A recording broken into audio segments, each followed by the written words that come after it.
Dr. Taylor didn't waste another second. He turned back to the patient, checking their pulse, adjusting the oxygen mask. He was running out of time, and every unnecessary delay could mean the difference between life and death. "Stay with me," he murmured to the patient, his fingers tightening around their wrist. He could feel how weak their pulse was, too weak. Bradley swallowed hard. Who is this?" His voice was hoarse, almost afraid of the answer. Dr. Taylor shot him a sharp look. "You don't even know. You just attacked me without thinking, and now you want details." His voice was low, controlled, but the anger in his eyes was unmistakable. "Step aside. I don't have time for your second thoughts." The patient stirred slightly, their eyes fluttering open just enough to meet Bradley's. A flicker of recognition passed between them, and whatever breath he had left caught in his throat. His world tilted. His face paled even further, and for a moment he felt weightless, like the ground beneath him had disappeared. Memories rushed in, uninvited and unstoppable. This wasn't just anyone. This wasn't some random person being transported to the hospital. This was personal. The paramedic, growing impatient, revved the engine. "Last warning, officer. Either let us go or ride with us and explain yourself at the hospital." Bradley's jaw clenched. Every instinct told him to stop interfering, to let them go, but his pride, his past, held him in place. He hesitated, but before he could finish, a faint, rasping voice interrupted him. "Bradley." It was the patient, speaking his name. The sound shattered whatever illusion he had left that this was just another call. Dr. Taylor's gaze darted between the two, his frustration momentarily replaced by curiosity. "What's going on here?" he asked, his voice still sharp but edged with something else now. Suspicion. Bradley took a shaky step back, his chest tightening. He wanted to deny it, to act like this didn't mean anything, but the truth was staring him in the face. And no matter what he did next, there was no escaping it. The sound of his name coming from the patient's lips sent a chill down Bradley's spine. He took another step back, his fingers twitching at his side. His mind screamed at him to pull himself together, to regain control, but he couldn't shake the weight pressing down on his chest. Dr. Taylor watched the exchange closely. He had been around enough emergencies to know when something deeper was at play. He glanced at the patient, their face pale, barely able to keep their eyes open, yet somehow still focused on Bradley. This wasn't just recognition, it was something heavier, something unspoken. "Officer," Dr. Taylor said, his voice calmer now, but no less firm. "We are leaving. If you have something to say it now, or get out of the way." Bradley's throat tightened. His world was closing in around him, every choice suddenly feeling impossible. The weight of his past, the weight of his actions, it all crashed into him at once. He looked at the patient again, really looked at them, and the memory hit like a punch to the gut. Years ago, a different city, a different night, but the same eyes staring back at him. The paramedic, growing increasingly tense, gripped the steering wheel. "This isn't a debate. We are leaving." The tires rolled forward an inch. "Either get in or step aside." Bradley's heart pounded. His fingers hovered near his radio, the static humming softly, waiting for him to make a decision. If he let them go, this moment would define him. If he stopped them, he wasn't sure he could live with what happened next. Dr. Taylor's voice cut through the tension. "You're afraid, aren't you?" His gaze didn't waver. "Afraid of what happens when this patient makes it to the hospital, afraid of what they might say." The words struck deep, but Bradley said nothing. He just stood there, the weight of his past pressing in from all sides, knowing that no matter what happened next, there was no turning back. The air inside the ambulance felt heavy, thick with tension that refused to break. Bradley's jaw tightened as Dr. Taylor's words echoed in his mind. Afraid. He wanted to deny it, to fight back, but the truth had already wrapped around him like a vice. Before he could say anything, the patient shifted slightly, struggling against the pain that held them down.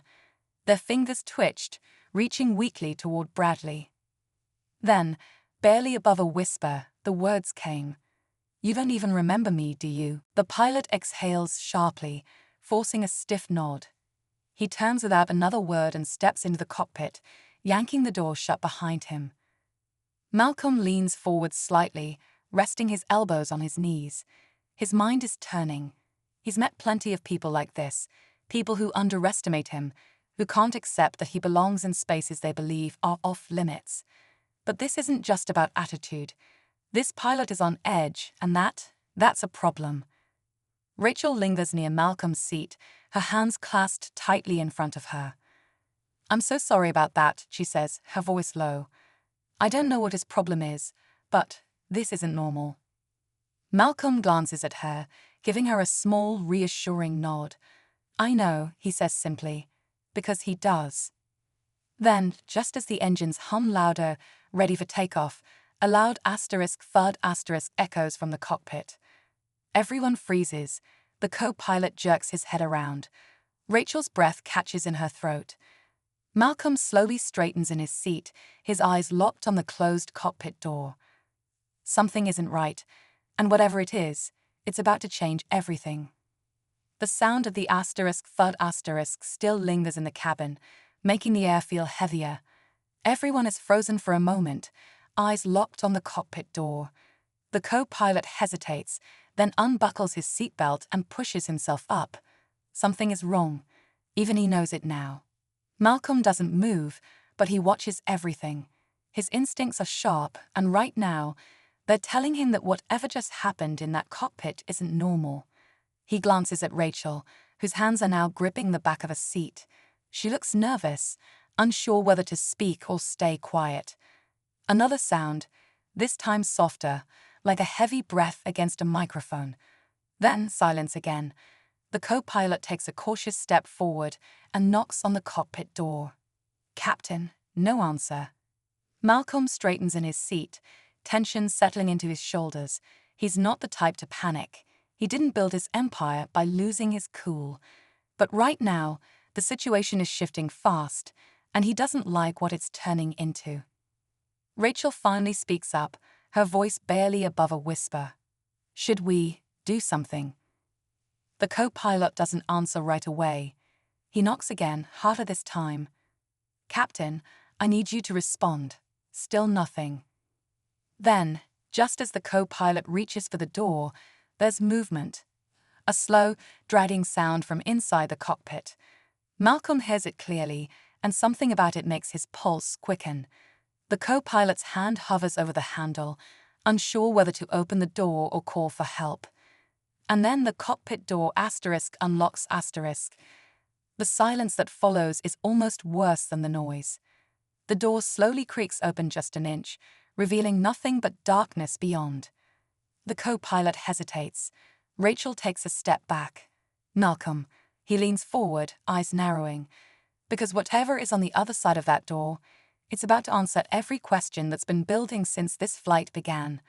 And something tells him, this pilot's bad attitude is the least of their problems. The crack in the cockpit door remains still, like an open question no one is ready to answer. The co-pilot stands frozen, his hand hovering near the handle, his breath uneven. Rachel grips the seat beside her, eyes darting between Malcolm and the door, waiting for someone to make the first move. Then, the door slowly swings open. The pilot stands there, barely. His face is pale, his forehead damp with sweat. His breathing is uneven, almost labored. His eyes, the same ones that had been filled with resentment just moments ago, now hold something else entirely: fear. Malcolm watches him carefully, his instincts on high alert. Something is wrong, seriously wrong. The arrogant pilot from before looks nothing like the man standing in front of them now. He opens his mouth to speak, but no words come out. Instead, his knees buckle. The co-pilot lunges forward, catching him before he collapses completely. "Captain," he shouts, but there's no response. The pilot's head tilts to the side, his breath's ragged. His fingers twitch as he clutches at his chest, his whole body trembling. Rachel gasps. Malcolm, still seated, watches it all unfold, his mind racing. The pieces click together fast. This isn't just nerves. This isn't some sudden panic attack. This is something worse. Then, out of nowhere, the pilot grabs the co-pilot's shirt, his grip surprisingly strong. His lips part, and this time, a single strained word escapes. Poison. The night was supposed to be like any other for Dr. Marcus Taylor. As an experienced emergency physician, he had seen it all: accidents, heart attacks, and life-or-death situations where every second mattered. But nothing could have prepared him for what was about to happen on this call. The wailing siren of the ambulance cut through the quiet streets as he sat in the back, working tirelessly to stabilize the critically injured patient lying before him. His hands moved with precision, his mind focused, until the vehicle came to a sudden, jarring stop. Outside, red and blue lights flashed in the dark. Officer Bradley, a veteran cop with a reputation for being aggressive, had pulled them over. His face was tight with suspicion as he approached the driver's window. "License and registration," he demanded, his voice sharp. The paramedic behind the wheel barely had time to explain that they were transporting a critical patient before the officer's eyes landed on the man in the back, Dr. Taylor.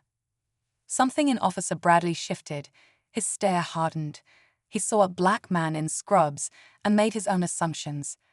"Step out of the vehicle," he barked, his hand moving toward his holster. Dr. Taylor, confused but composed, held up his hands. "Officer, I'm a doctor. We have a patient fighting for their life in here," he explained, his voice steady, but Bradley wasn't listening. The next moments happened too fast. The officer yanked open the door, grabbing Dr. Taylor's arm. The paramedic shouted in protest, but before anyone could react, a fist connected. Pain exploded across Dr. Taylor's jaw as he stumbled back, catching himself against the gurney. The heart monitor beside him beeped urgently, a reminder of the real emergency at hand. And then, before the officer could escalate things further, a voice from inside the ambulance changed everything. A voice that made the blood drain from Bradley's face. A voice that, in an instant, turned his reckless decision into something he would regret for the rest of his life. What happens next will leave you speechless. Stay tuned. The voice from inside the ambulance was weak but unmistakable. "Officer, please, help me."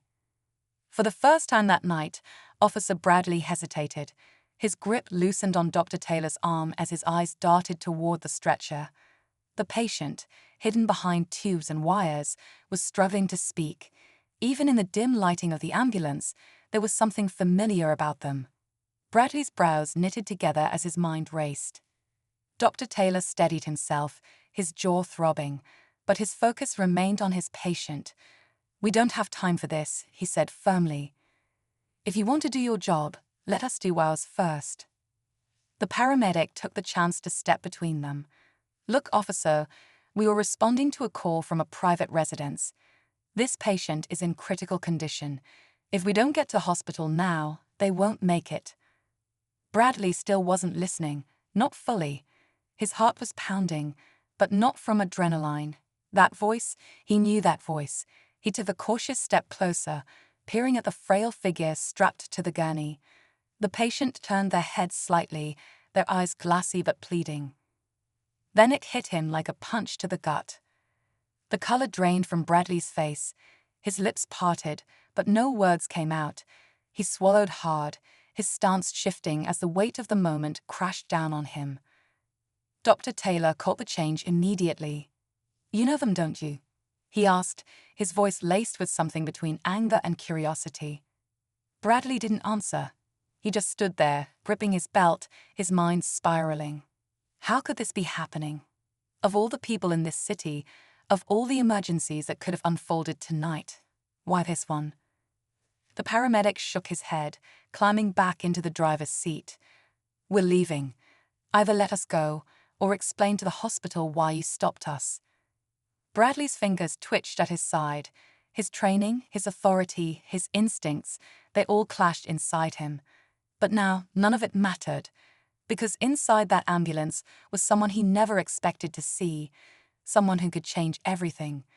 And he had just made the biggest mistake of his life. The ambulance engine rumbled as the paramedic prepared to drive off, but Officer Bradley still hadn't moved. His hand hovered near his radio, his mind clouded with uncertainty.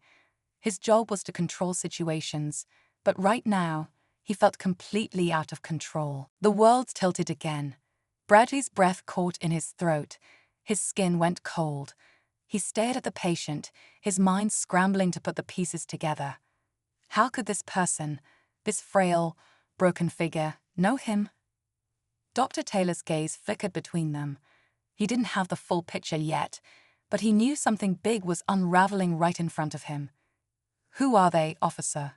His voice was quieter now, but just as demanding. Bradley didn't answer. He couldn't. The paramedic had had enough. "I'm not waiting any longer," he snapped, gripping the wheel. "You need to move now."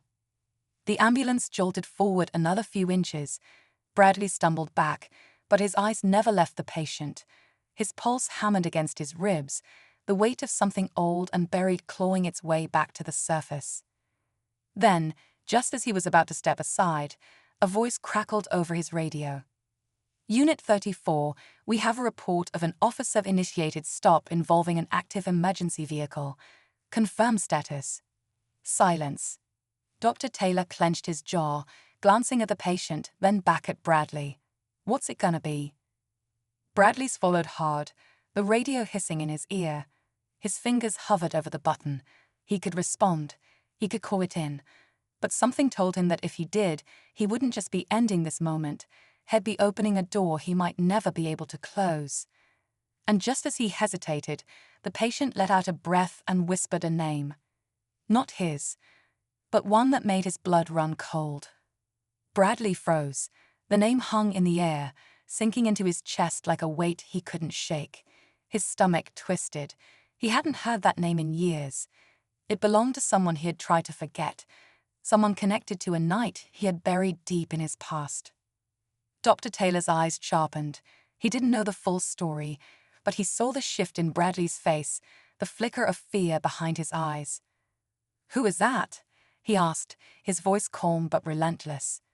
Bradley didn't answer. He couldn't. His fingers twitched over his radio, his mind racing. If this patient was connected to ***, then everything he had built, everything he had convinced himself was behind him, was about to come crashing down. The ambulance lurched forward again, this time more forcefully. "We're done here," the paramedic muttered. "If you're not arresting anyone, get out of the way." But Bradley barely heard him. His heart pounded in his ears. He stared at the patient, watching as their breathing grew shallower. This wasn't just an emergency call anymore. It was a reckoning. Then the patient's eyes met his one last time. A weak smile touched their lips. "You thought no one would remember," they whispered. "But I did.